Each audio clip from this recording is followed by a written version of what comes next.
Hello Biology 12 class, and welcome to Miss M's very first flip class video. So finger crossed this goes well. Okay, so today in class we talked a bit about the organelles and their structures and functions. Now we're going to talk about a couple other structures that make up the cell. So as we know, the cell is the simplest unit in life, and it makes up all part of our bodies. So that would be like we have blood cells, and we have muscle cells, and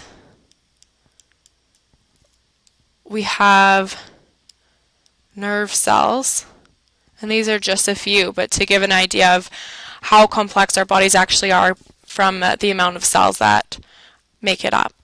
And if you didn't have cells, you wouldn't be here listening to this wonderful presentation right now because you wouldn't be alive. So just to recap on some of today's ideas. So the two types of cells that are important to focus on are the eukaryotic and prokaryotic. So we know that eukaryotic have nucleus, while the prokaryotic cells do not. Even though prokaryotic don't have a nucleus, it doesn't mean that they do not have DNA, because they do. Both eukaryotic and prokaryotic cells have DNA, and these DNA are contained on chromosomes. So both of them have chromosomes. Eukaryotic are just a little bit more complex than the other. They are coiled, while the prokaryotic are circular, so they are much less complex, a lot more simple. So some examples of eukaryotic cells: we have animal cells, that would be like us. There's plant cells, that would be like trees and flowers. Prokaryotic would be our things like bacteria. Now, if we think of the size, when we talk about the complexity of them, we are saying that prokaryotics are much simpler than eukaryotic. So when it comes to size, same thing. Eukaryotic are larger, prokaryotic are smaller. So eukaryotic cells have membrane-bound organelles. This is a big one for you to remember. While as prokaryotic do not have membrane-bound organelles. So eukaryotic do, prokaryotic do not. Again, prokaryotic are much simpler. Both of them contain ribosomes for protein synthesis. So here's an example of the cells. I didn't realize the writing would stay. So we have our plant cell, our animal cell, and then you can see the difference between the amount of structures in the eukaryotic cells compared to the prokaryotic cells. What exactly are organelles? Hopefully you'll be able to answer this question for yourself after today's lesson, and if not, organelles are small structures within a cell that perform specific functions. Organelle means little organ. So if you think about it, they act as containers with their own specific functions. Specific functions is the key. So as containers, they're separating different parts of the cell for their specific functions.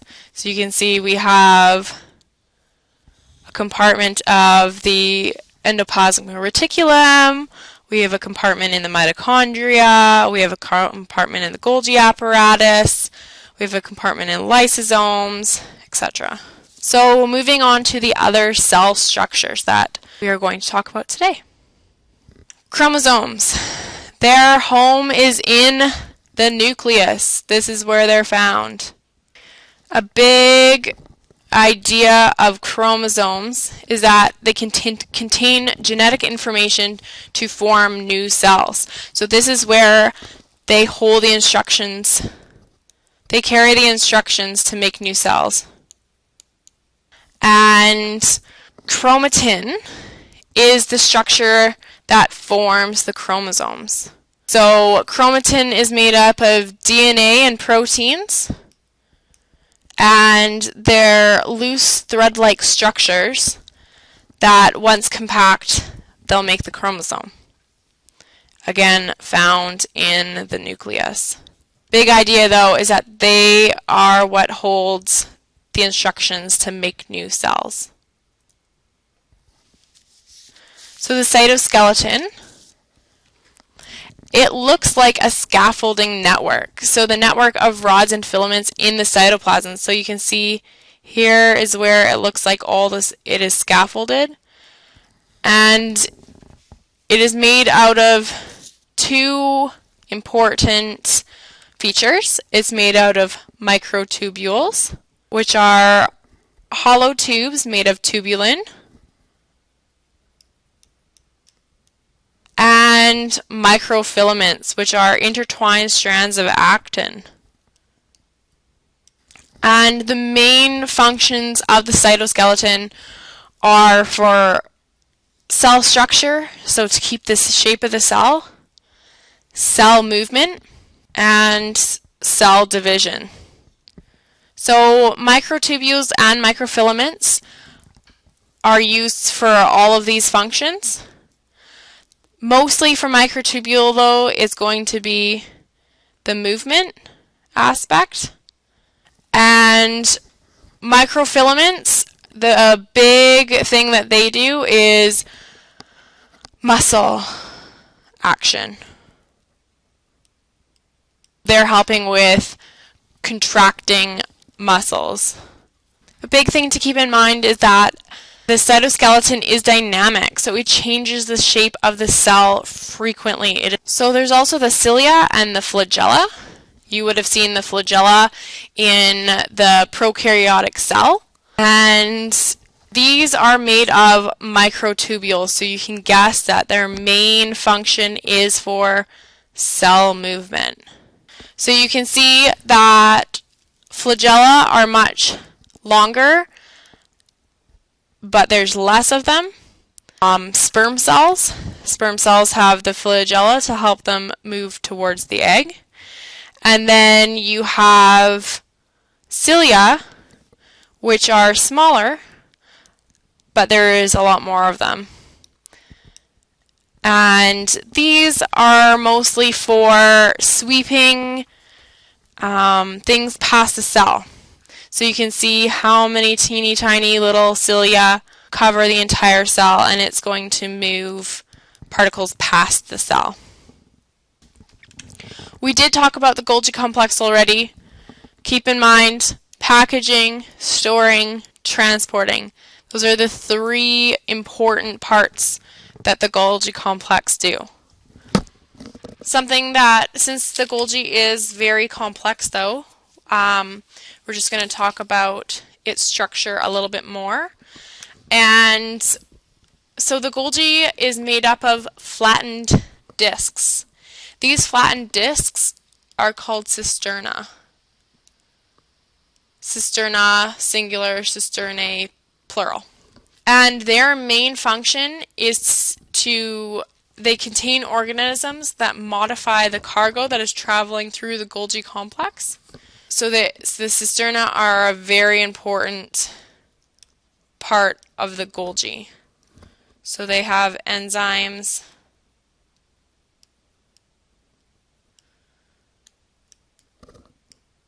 that modify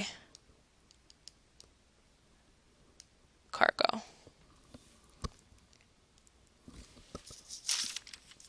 And last but not least, again, the mitochondria is a lot more complex.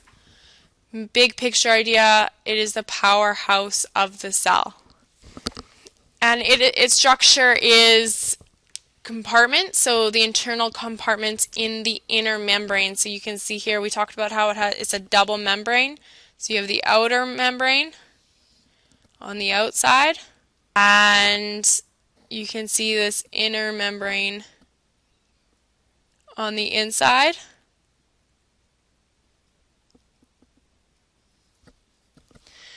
And the pieces in the middle of the inner membrane, so all of these folds, are called cristae. Crista singular, cristae plural.